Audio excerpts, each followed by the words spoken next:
भूतिया क्रिसमस। पिंकी आज बहुत ज्यादा खुश थी क्योंकि आज क्रिसमस था। वो सुबह से ही अपने माता पिता के साथ अपने घर को सजा रही थी। पिंकी के माता पिता हर साल बहुत धूमधाम से क्रिसमस का त्योहार मनाया करते थे। मुझे तो लगता है पिंकी की क्रिसमस की खुशी हम सब में ज्यादा तुम्हें है। क्रिसमस का दिन मुझे बहुत अच्छा लगता है पापा। आज की रात मेरे सारे दोस्त मेरे घर आते हैं और हम अपने घर पर धूमधाम से पार्टी करते हैं। लेकिन हर साल आप मुझसे झूठ भी बोलते हो। पिंकी, ये गलत बात है बेटा। आप अच्छी तरह से जानती हो कि आपके पापा कभी झूठ नहीं बोलते। रहने दो कनिका, पिंकी अभी सिर्फ 10 साल की है। अच्छा तो मुझे बताओ पिंकी, मैंने तुमसे क्या झूठ बोला? यही कि सेंटा हर साल क्रिसमस की रात को बच्चों को गिफ्ट देकर जाते हैं, लेकिन मैंने तो आज तक कभी किसी सेंटा को नहीं देखा। नहीं पिंकी, वो गिफ्ट तुम्हारे तकिए के नीचे सेंटा रख कर जाता है। तुम सो रही होती हो ना, इसीलिए वो तुम्हें जगाता नहीं है। जब आप सोकर उठती हो तो आपको अपने पिलो के नीचे गिफ्ट रखे हुए मिलते हैं ना? अगर ऐसी बात है तो फिर मैं आज पूरी रात जागूंगी। आज मैं सेंटा के हाथों से ही गिफ्ट लूंगी। पिंकी की बात सुनकर राजन और कनिका जोर जोर से हंसने लगे। कुछ ही देर के बाद वहाँ पर राजन का दोस्त चार्ल्स, जो कि उसका पड़ोसी था, अपने बेटे डेविड के साथ पहुँचा। कैसी हो पिंकी? डेविड, आज रात हम दोनों सोएंगे नहीं। लेकिन क्यों पिंकी? इस साल हम दोनों सेंटा के हाथों से ही गिफ्ट लेंगे। तुम बिल्कुल सही कह रही हो पिंकी। वैसे भी पापा बता रहे थे कि आज क्रिसमस की पार्टी पूरी रात चलेगी। कुछ ही देर में वहाँ पर और भी बहुत सारे मेहमान आ गए और पार्टी शुरू हो गई। पार्टी में सभी लोगों ने देखा कि एक व्यक्ति सेंटा क्लॉज के कपड़े पहने हुए वहाँ पर बच्चों के बीच में घूम रहा था। राजन उस व्यक्ति को देखकर अपनी पत्नी कनिका से बोला, कनिका, वो सेंटा क्लॉज सेंटर के कपड़े पहने हुए व्यक्ति कौन है? नहीं, मैंने तो उसे इनवाइट नहीं किया। हो सकता है कि हमारा कोई जानने वाला ही हो जो बच्चों के लिए सेंटा के कपड़े पहन कर आया हो ताकि उनका मनोरंजन हो सके। उस सेंटा को देखकर पिंकी और डेविड उस सेंटा के पास पहुंच गए।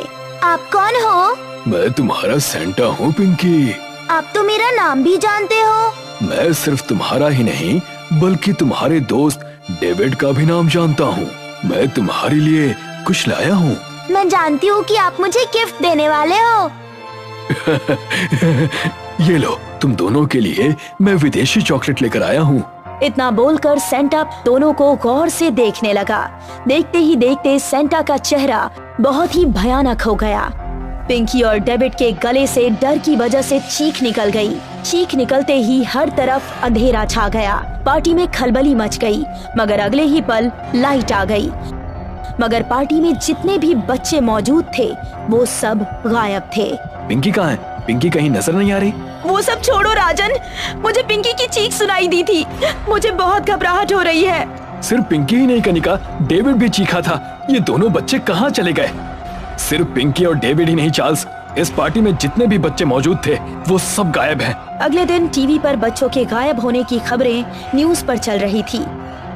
इंस्पेक्टर अभिमन्यु न्यूज को बहुत ही गौर से देख रहा था। न्यूज देखकर इंस्पेक्टर ने हवलदार से बोला, मेरी समझ में नहीं आता हवलदार कि आखिर इतने सारे बच्चे कहाँ लापता हो गए। सर, मैंने सुना है बच्चे सिर्फ राजन के घर से ही नहीं बल्कि उसके पड़ोस के घर से भी गायब हुए हैं। लेकिन ऐसा कैसे हो सकता है? अचानक से इतने बच्चे कहाँ लापता हो सकते हैं? उनके माता पिता ने बताया कि उनके बच्चों को एक सेंटा मिला था। उस सेंटा ने उन बच्चों को जैसे ही गिफ्ट दिए उसके बाद बच्चे फिर अचानक से लापता हो गए। कोई ना कोई तो गड़बड़ जरूर है, क्योंकि सबसे ज्यादा बच्चे राजन के घर से ही लापता हुए हैं। अब तो मुझे इस केस की गहरी छानबीन करनी पड़ेगी। चलो मेरे साथ। कहाँ सर? राजन के घर पर उससे पूछताछ करनी है। सर, पूछताछ जरा ध्यान से कीजिएगा, क्योंकि आपकी बातों से मुझे ऐसा लग रहा है कि आप राजन के ऊपर शक कर रहे हैं। मगर मत भूलिए कि राजन की बेटी पिंकी भी गायब हुई है और पब्लिक की सिंपैथी इस वक्त राजन के साथ है। मुझे सब पता है, तुम चिंता मत करो। मुझे विश्वास है कि इन सब बच्चों के गायब होने का कनेक्शन कहीं न कहीं इस राजन से जरूर निकलेगा। लेकिन सर, इस समय बाहर का मौसम खराब है और बारिश भी हो रही है। ठंड के मारे बुरा हाल हुआ जा रहा है। क्यों ना हम राजन के घर कल सुबह चलें?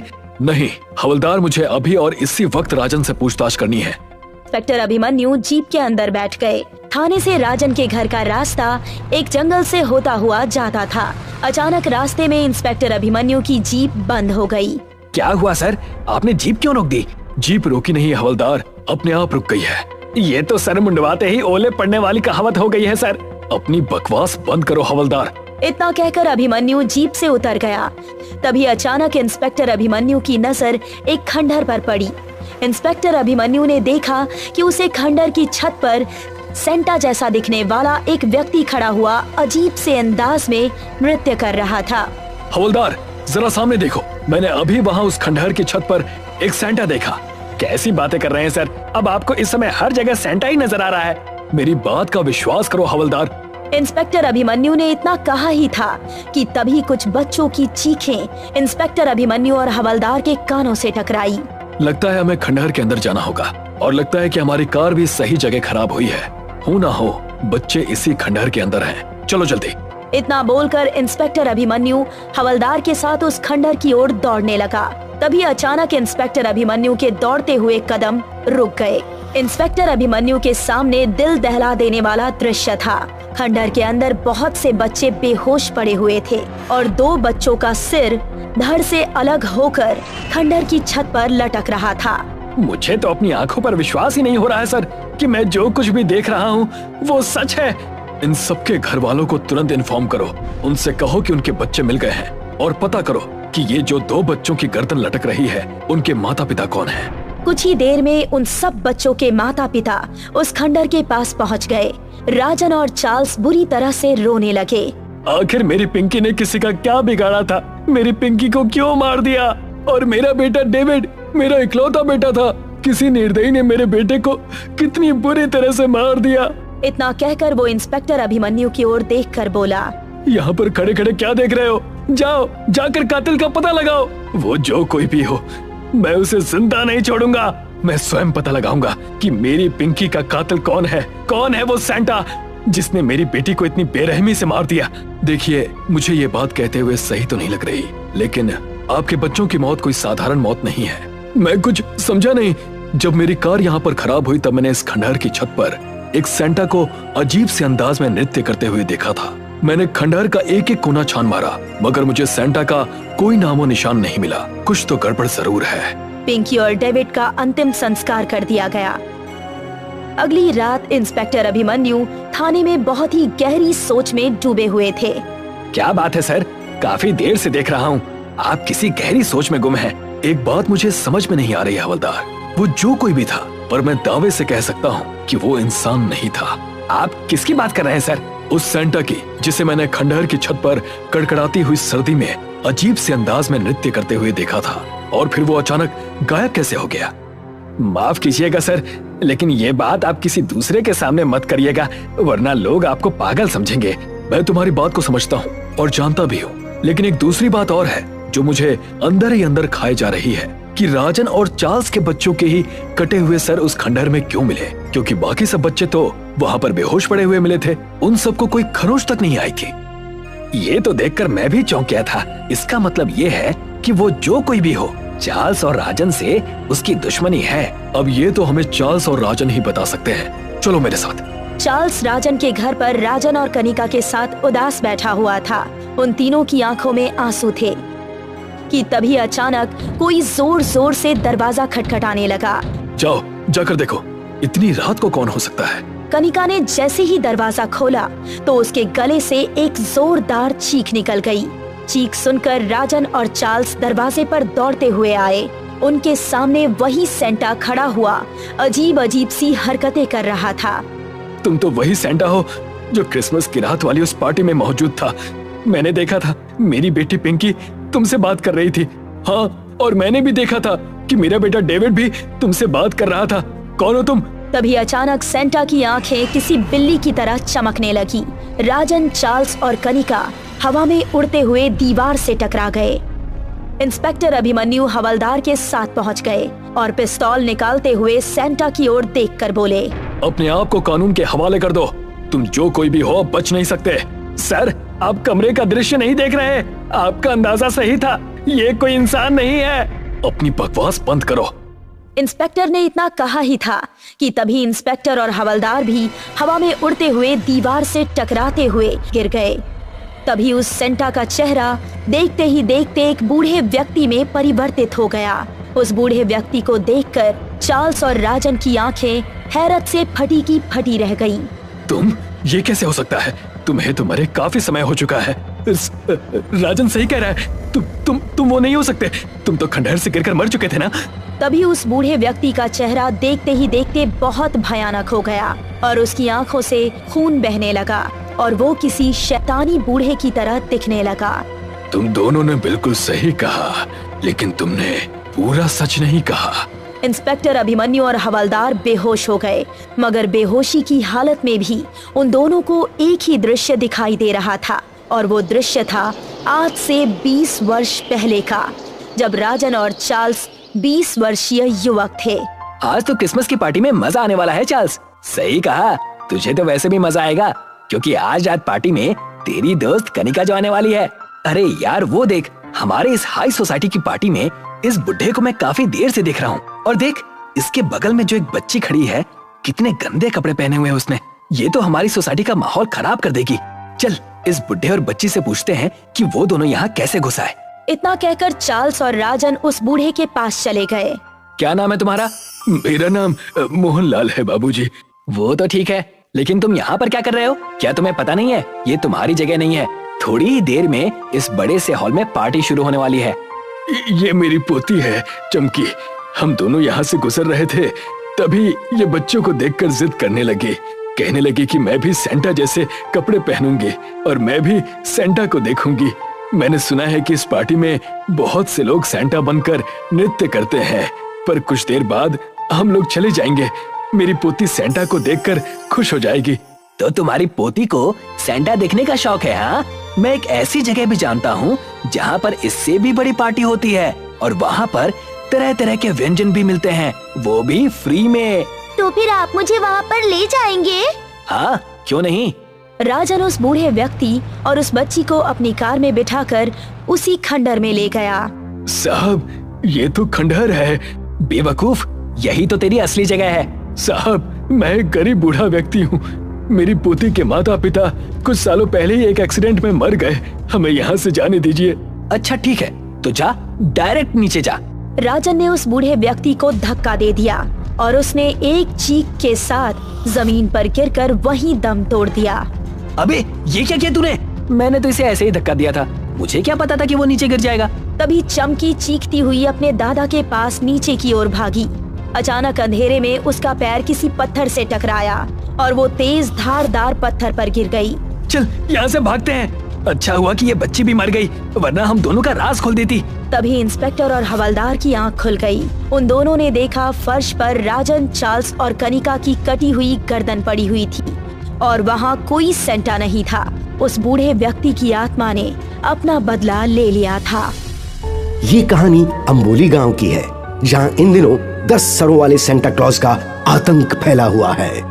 ये 10 सर वाला सेंटा क्लॉज हर रात कब्रिस्तान से निकलकर अपनी काली भेड़ियों वाली गाड़ी में डरावने अंदाज में जिंगल बेल गाता हुआ गांव के अलग अलग मोहल्लों में जाता है और हर दिन अलग अलग मानव अंगों की मांग करता है। इस तरह लोगों को मारकर अपने 10 मुंह से मानव अंगों को बड़े ही स्वाद से खाता है।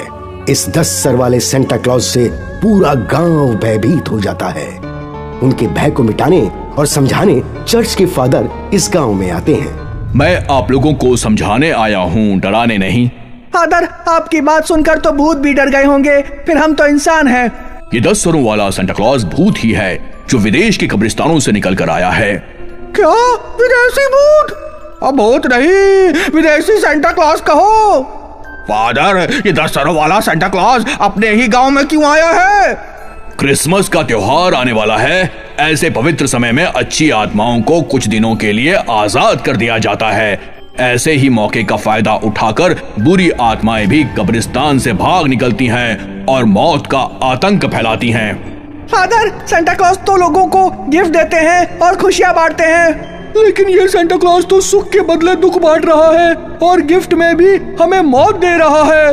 अभी इस 10 सर के सेंटा क्लॉज से हम अपनी एक जान कैसे बचाएं? इसका एक ही रास्ता है, आप सब सतर्क और सुरक्षित रहें। बस इतना याद रखना है, सावधानी हटी दुर्घटना घटी। फादर गांव वालों को समझाकर चले जाते हैं। सब लोग 10 सर वाले सेंटा क्लॉज के भय से भयभीत हो जाते हैं। सेंटा क्लॉज का भय मिटाने और गांव वालों में विश्वास जगाने पुलिस उनके पास आती है। 10 सर वाले सेंटा क्लॉज की कहानी हम भी सुन चुके हैं। चर्च के फादर ने पुलिस को भी सावधान कर दिया है। फादर अपनी दिव्य शक्तियों से इस 10 सर वाले सेंटा क्लॉज को पकड़ने की कोशिश कर रहे हैं। निश्चिंत रहें, आप लोग उस सेंटा क्लॉज से सुरक्षित हैं। इंस्पेक्टर साहब, जैसे बातों से पेट नहीं भरता वैसे ही बातों से डर भी नहीं मिटता। हाँ इंस्पेक्टर साहब, आपसे पहले फादर हमें समझा कर गए थे, लेकिन हमारे मन का डर खत्म नहीं हुआ। हम तो बस अपने परिवार की सुरक्षा चाहते हैं। कैसे भी करके हमें इस जानलेवा सेंटा क्लॉज से छुटकारा दिलाइए। जब तक वो 10 सर वाला सेंटा क्लॉज मारा नहीं जाता, आप सबकी सुरक्षा की जिम्मेदारी पुलिस की है। आज से हमारी ड्यूटी आपके मोहल्ले में है। हम लोग रात भर आपके मोहल्ले में पहरा देंगे। हमारी सुरक्षा के लिए आपका धन्यवाद, लेकिन आप लोग भी अपना ध्यान रखिएगा। सेंटा क्लॉज एक सर का हो या 10 सर का, उसकी इतनी हिम्मत नहीं कि वो पुलिस वालों पर हमला करे। इंस्पेक्टर अपने सहयोगी पुलिस वालों के साथ अति आत्मविश्वास यानी ओवर कॉन्फिडेंस में आकर गांव वालों की सुरक्षा करता है। उधर 10 सरों वाला सेंटा क्लॉज काली भेड़िए की गाड़ी में सवार जिंगल बेल गाता हुआ पुलिस स्टेशन पर धावा बोल देता है और पुलिस वालों को पकड़कर उनके शरीर के अंग खाने लगता है। पुलिस स्टेशन में भगदड़ मच जाती है। सेंटा क्लॉज अपनी शक्ति से पुलिस वालों को जादुई पिंजरे में कैद कर लेता है और एक एक को निकालकर उन्हें कच्चा चबाने लगता है। भागो भागो भागो, अपनी जान बचाओ, कहीं भी छुप जाओ। आज मैं तुम सबका कलेजा खाऊंगा, खून से भरा कच्चा कलेजा। भूत, मुझे छोड़ दो। मैं भूत नहीं, सेंटा क्लॉज हूँ। रावण के जैसे मेरे भी 10 सर हैं और मैं अपने 10 मुंह से 10 लोगों को एक साथ खा सकता हूँ। देखो ऐसे है। 10 सरों वाला सेंटा क्लॉज अपने सभी मुंह से पुलिस वालों को मारकर उनके कलेजे खाने लगता है। कुछ पुलिस वाले अपनी जान बचाकर भागने में सफल हो जाते हैं। तभी पुलिस का सायरन बजता है। सेंटा क्लॉज पुलिस वालों को खाते हुए वहां से गायब हो जाता है। फादर चर्च में प्रार्थना करते हैं और जीसस से मदद मांगते हैं। तभी गांव वाले वहां आकर फादर से मिलते हैं। सेंटा क्लॉज ने पुलिस स्टेशन पर हमला किया है, जिसमें 5 पुलिस वालों की मौत हो गई है। मौत नहीं फादर, हत्या हुई है, हत्या। उस सेंटा क्लॉज ने पुलिस वालों को गाजर मूली की तरह खाया है। सभी के जिंदा शरीर से कलेजा निकाल लिया है। ये घटना बताते हुए भी हमारा कलेजा मुंह को आ रहा है। मैं सुबह से ही पुलिस स्टेशन होकर आया हूँ। मैंने सब कुछ अपनी आंखों से देख लिया है। फादर जल्दी कुछ कीजिए, वरना हम सबको वो कच्चा ही खा जाएगा। जैसे लोहे को लोहा काटता है, वैसे ही भूत को भूत मार सकता है। आप कब्रिस्तान के भूतों से प्रार्थना कीजिए कि वो हमारी सहायता करें। डोंट वरी, मैंने जीसस से प्रार्थना की है। वो जल्द ही उस 10 सर वाले सेंटा क्लॉज का अंत कर देंगे। गांव वाले फादर की बात से संतुष्ट होकर अपने घर वापस लौट आते हैं और रात होने से पहले ही रात की प्रतीक्षा करने लगते हैं। 10 सरों वाला सेंटा क्लॉज काले भेड़िए वाली गाड़ी पर सवार जिंगल बेल गाता हुआ अपने शिकार की तलाश में फिर से गांव में आता है और चौपाल में बैठ जाता है। गांव वालों, मैं 10 सर वाला सेंटा क्लॉज चौपाल में बैठा हूँ। आज मुझे सिर्फ 5 आदमी चाहिए। मैं उन लोगों के मुर्दे खाकर और खून पीकर अपनी भूख मिटाना चाहता हूँ। अपनी मर्जी से मेरे पास आ जाओ, नहीं तो मैं पूरे गांव को उजाड़ दूंगा। 10 सरों वाला सेंटा क्लॉज बहुत देर तक अपने शिकार की तलाश करता है। जब उसे खाने के लिए कोई आदमी नहीं मिलता, तब वो बस्ती पर हमला कर देता है और गांव वालों को घरों से निकाल निकाल कर खाने लगता है। बस्ती के लोग घरों से निकलकर सड़कों पर भागते हैं और 10 सरों वाला सेंटा क्लॉज लोगों को पकड़ लेता है, उन्हें खाते हुए चला जाता है और अपने पीछे बस्ती में एक मातम का माहौल छोड़ जाता है। फादर और इंस्पेक्टर गांव वालों के साथ मिलकर सेंटा क्लॉज को पकड़ने की योजना बनाते हैं। फादर, सेंटा क्लॉज ने पूरे गांव को कब्रिस्तान बना दिया है। पुलिस स्टेशन से लेकर चौपाल तक लाशें बिखरी हैं। ऐसा दृश्य हम और नहीं देख सकते। हाँ फादर, अब हम ये गांव छोड़कर जाना चाहते हैं। मैंने इंस्पेक्टर साहब के साथ उस सेंटा क्लॉज को पकड़ने की पूरी योजना बना ली है। हम अपनी योजना पर काम करते हुए आज रात उस 10 सर वाले सेंटा क्लॉज का सर काट देंगे। उसका सर कैसे काटेंगे, तलवार से या जादू से? ये बात गुप्त है, अभी किसी को नहीं बता सकते।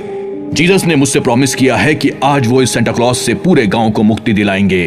गांव वाले एक बार फिर फादर पर भरोसा करते हैं। फादर और इंस्पेक्टर उन्हें अपनी योजना बताते हैं कि किस तरह आज रात वो 10 सर वाले सेंटा क्लॉज को घेर कर मारेंगे। गांव वाले भी इस योजना को ध्यान से सुनकर सतर्क और सावधान होकर रात की प्रतीक्षा करने लगते हैं। सूरज डूबने के साथ गांव में अंधेरा होता है और अंधेरे में आतंक मचाने 10 सरों वाला सेंटा क्लॉज हवा में उड़ती हुई अपनी काली भेड़िए वाली गाड़ी में फिर से बस्ती में आता है। जिंगल बैल जिंगल ऑल द बैल। गांव वालों, 10 सरों वाला सेंटा क्लॉज फिर आ गया है तुम्हारा कलेजा खाने। आज मैं 5 नहीं 10 लोगों के कलेजे खाऊंगा और जूस की तरह खून भी पीऊंगा। बहुत मीठा है तुम लोगों का खून। जिंगल बैल जिंगल ऑल द बैल। बस्ती के 10 लोग अपनी मर्जी से मेरे पास आ जाएं, नहीं तो फिर मौत का तांडव शुरू करूंगा। फादर, इंस्पेक्टर और बस्ती वाले छुपकर सेंटा क्लॉज को देखते हैं।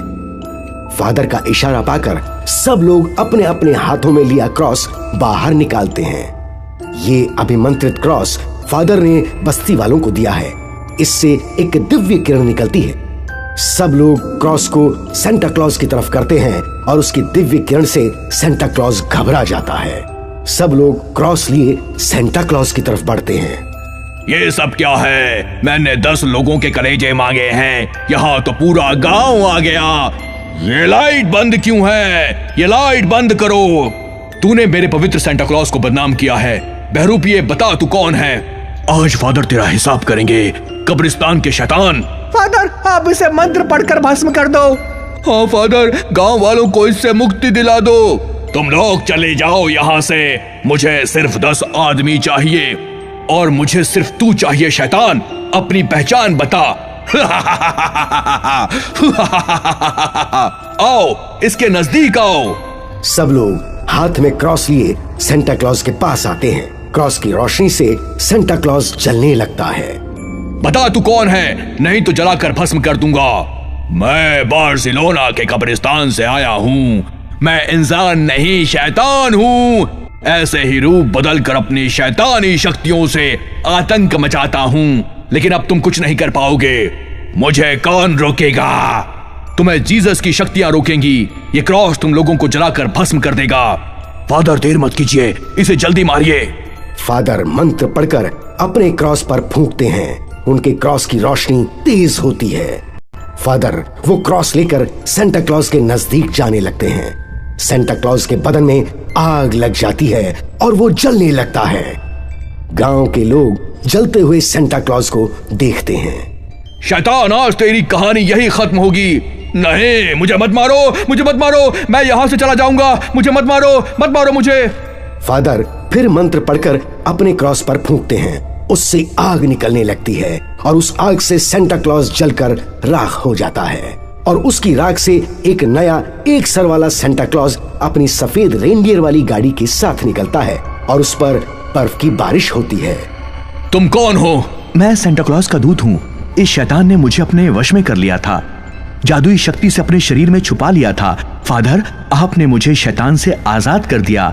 इसके लिए मैं आपको दिल से शुक्रिया कहता हूँ। सेंटा क्लॉज के दूत, अब तुम यहाँ से कहाँ जाओगे? फादर, मैं बार्सिलोना चर्च का एक सेवक हूँ। मुझे वहीं जाना होगा। गांव वालों, ये 10 सर वाला सेंटा क्लॉज एक शैतान था। इसने आप लोगों को जो नुकसान किया है उसके लिए मैं क्षमा मांगता हूँ। जाने से पहले हम आप लोगों को गिफ्ट देना चाहते हैं। सेंटा क्लॉज अपनी दिव्य शक्ति से एक गिफ्ट बैग प्रकट करते हैं और गिफ्ट निकालकर गांव वालों की तरफ फेंकते हैं। गांव वाले खुश होकर गिफ्ट लेते हैं। सेंटा क्लॉज अपनी पोयम गाते हुए आसमान की तरफ जाते हैं। अंबोली गांव के लोग खुश होकर सेंटा क्लॉज को विदा करते हैं। अब दबदबा तो भगवान ने दे रखा है तो क्या करें, दबदबा तो है, मैं नहीं हूँ, मेरा परिवार, दबदबा तो है।